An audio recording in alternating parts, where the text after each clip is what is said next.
Welcome back to Challenge Dubai. My name is Bob Ebbett. Our next guest, who we met in Thailand a couple of years ago, Rasmus Petraeus.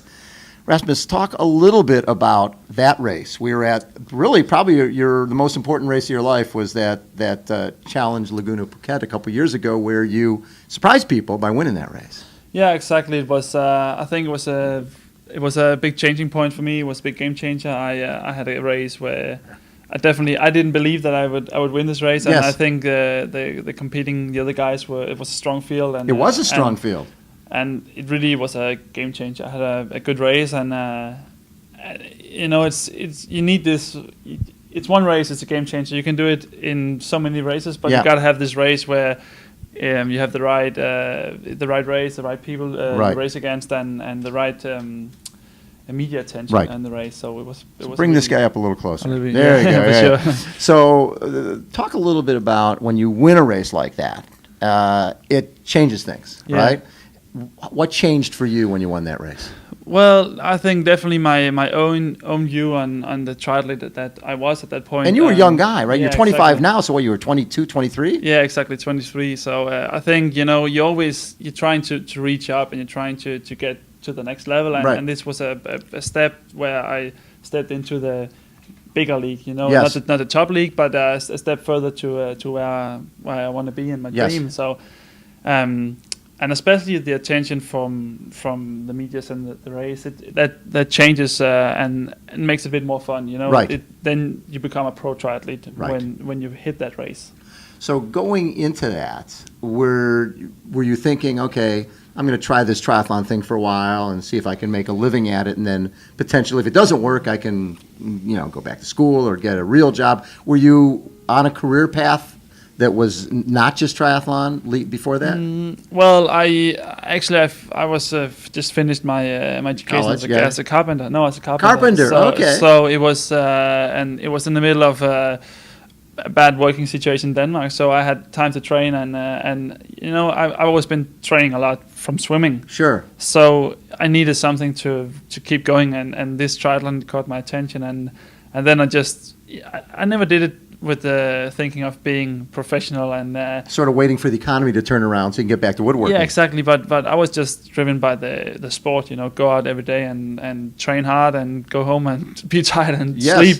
That's what's been driving me as a swimmer as well, because in swimming there's definitely the economy, it's really bad. Yes. Even worse than triathlon.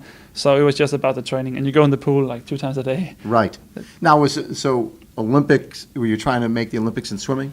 Well, I was quite young when I stopped, so I was on the U.S. national team, okay. And I didn't have a chance to move up.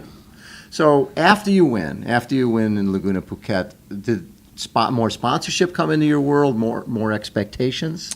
Well, yeah, definitely. I think the first 1 or 2 races after Phuket, my expectations were quite high. And now I'm going to win again. Yeah, exactly. And then you're young and you have big expectations. But it didn't work out that well. But it's a learning experience as well. Sure. I knew that I had to use this opportunity to the game changer, and I got some good sponsors, which is still with me, and that's when you become professional. And now after it's 2 years ago. It's I've been building up since that race. It was definitely the race who made me professional. Yes. And now I'm in the professional world and racing and with sponsors and the social media and everything. Yes. It's become professional. So it's not just training and a lifestyle. It's more. It's a job now. And you have to be a personality. I mean, not that you are a personality. You're a guy with a great personality. When you won that race, you're a party guy. You know how to get out there and enjoy and savor what you accomplish. At the same time, in this day and age, back in the days of Mark Allen, Dave Scott, they didn't have to worry about social media. They raced, they trained, and did TV interviews or print interviews. Now, you have to line up sponsors. Yeah. You have to communicate with the sponsors. You have to communicate with race directors to get to events and get appearance fees or whatever. At the same time, social media, your whole day has to be around being a professional triathlete. Yeah, definitely. Well, I think it took me a while to learn how to do all this, especially because I'm not educated at any point in like being a marketing manager or just in general a manager. Yeah. But that's, for me, I feel like this is my education. I have my education as a carpenter, but this educates you so much because you need how to, you learn how to just kind of sell yourself. That's the worst. You're the ultimate sales guy, exactly. Right? And how to look good in social media and how you want to be, how you want to sell this. The product and you are the product, exactly, and you are really selling and marketing and promoting that exactly product. And I think it's tough. I've been in the sport for 7-8 years and I've been learning every year and I still learn about these things. Sure. But it's definitely something that I would use after my career. Yeah, right. The skills you learn here exactly will help you market yourself in whatever you do. Exactly. So that's definitely, I see it as another education. Yeah. When you're not on the school bench all the time, but you're just in it exactly. in the middle of it all the time. The sport has changed in the last few years. All of a sudden, you've got this triple crown. You've got the Challenge Oman, Challenge Bahrain, Challenge Dubai. Someone who wins all three can make $1 million, but even if you finished fifth in all three races, there's really, really good dollars. How has it changed? As a young guy, it seems like there's more opportunity in this distance than ever before. Yeah, definitely. I think it's for everybody. It's become even better because at my stage, you can be a professional. You can. It's not only the top 10 in the world who can be professional.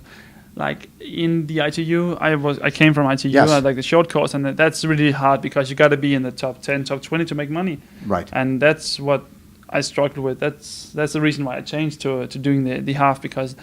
Until you get to the world, you can be a world champion, or yes. You get to the top 10 in the world. Right. There's room for being a professional and build up and still make an okay living on it. So right.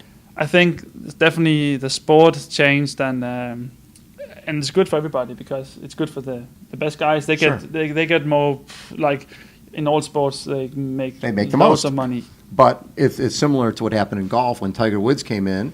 Everybody else made money. Yeah, exactly.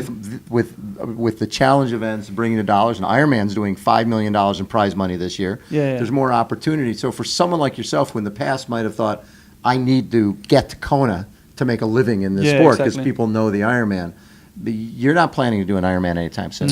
Not in the next couple of years. Maybe I'll check it out. Just do one in the end of the year. But it's not a main goal. I'm still young and I still have so much time in the sport. I want to continue this sport for many years. Yes. It's not my plan to, as I talked to my coach about, I don't want to say that I have to get as good as I can within the next 2 or 3 years. You're patient. I'm patient. I want to build on this and get all the emotions and all the all these great events. It keeps getting better. So I don't want to rush it. I'm in a position now where I can learn a lot and especially a race like this where you just go and you jump in the middle of what happens and you see what will turn out. Maybe it will be a good race like in Phuket, or maybe you will have a good learning experience. And I want to continue until I'm ready to be the guy on the top. Yeah, exactly. But that's the goal. You want to be the best. Of course. Yeah. So talk a little bit about you've changed things this year. You changed coaches about a year ago. Yeah. And this year you did a lot of training at home in Denmark. Yeah, well, moving to Copenhagen and moving in with the girlfriend and everything, it's you got to make some changes and you got to look into all the perspectives of the life and we decided to stay at home instead of going somewhere warmer to build up the home together now and it's been different, but training and sitting on the home trainer, running in snow with loads of clothes on, but I think it's makes you tough. It makes you tough, yeah. And I've had a lot of fun with it because it's so much going on when you're at home and you have to build this stuff. So you just go on the train and you just train, and then you go off and you get off and you still have all your family and you have everybody around you, which normally as a triathlete you're traveling alone and you're with the other triathletes, but you're away. Exactly, you're away.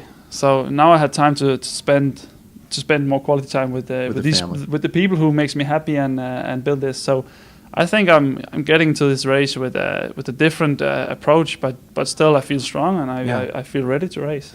So it used to be triathlon sort of ended at the end of with October with Ironman. There was a lot of downtime and now with these events in Bahrain in December and events in January and then here in February, it's a 12-month market, and you can make a living all year long. How do you?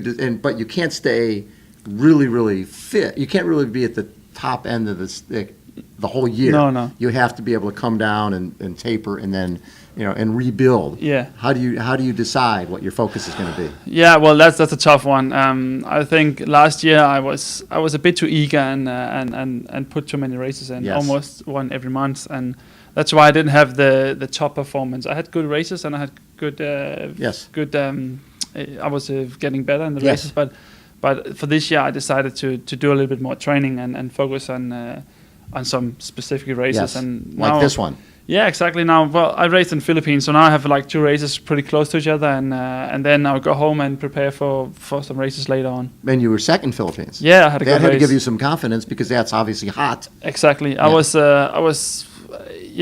especially with the different approach to the race. And that's a hard course. Yeah, it was. I was so happy to have a successful race. Yes. And one of the races of this Triple Crown is going to be in Oman with a very hilly bike course. And it sounds like the Philippines was a very hilly bike course, so that obviously suits you. Yeah. So is that something you're keen on? Of course, yeah. I think when you race a hard course, it always makes it a bit more fair. Yes. So racing in Oman will be a fun race because of course you have the big climb, but on the downhill, that's definitely you'll be good my on the strong downhill. My strong. You have the bike handling skills too. Yeah, I would say so. From I'm still young, you don't think too much. You just go. You just go. Yeah, exactly. So this particular race, you've got Javier Gomez, you've got a lot of Luke McKenzie from Ironman, Pete Jacobs, Ironman champion, Andy Potts. You've got a lot of guys coming in, and a lot of guys coming in with different levels of fitness. Right? They're coming in. Some guys are focused on this race. Tim Reed is somebody who's been racing really well in Australia, and someone like Andy Potts is on a little bit of a sort of a vacation, right? Yeah. So. For you, how important of a race is this for you? Well, I would say that I was surprised by my race in Philippines. That was the first one, and it's always hard to do the first one. This one is personally, I wanted to show that I can race good 2 times in a row. Yes. Because I think in Bahrain last year, it was after Phuket, I was tired and just mentally tired from a long season. So this is a race where I want to show that I can do it and that I can get ready after only 1 week and travel and all this. As I said so many times before, I've had races where I was the guy that no one saw would be on the podium, and I had a great race and won some of it as well. So going into this race, as you said, you never know what fitness people are on. Exactly. Like the guys, some is on vacation, some is training, some have been just having off season. Yeah. It's a race where everything can happen. Yeah. So I'm just gonna go in and enjoy the race, but go hard and take my chance. Go for it. Go for it. Exactly. You're a young guy. You can take a chance. And if you happen to win this thing and become the $1 Million Man, because whoever wins is the only guy who has a shot, right, to win this $1 million. I'm guessing that we may be over to Tiki Bar on Friday night. For sure. We might have to find a tree to pull out of the ground so you can dance with that for a while. Well, I'm definitely going to say that if that happens, it's going to be a good party. Love that. Rasmus Petraeus has been our guest. Again, this is Challenge Dubai. This man is going to be a factor on Friday, guaranteed. My name is Bob Babbitt. Hold on. We'll be right back.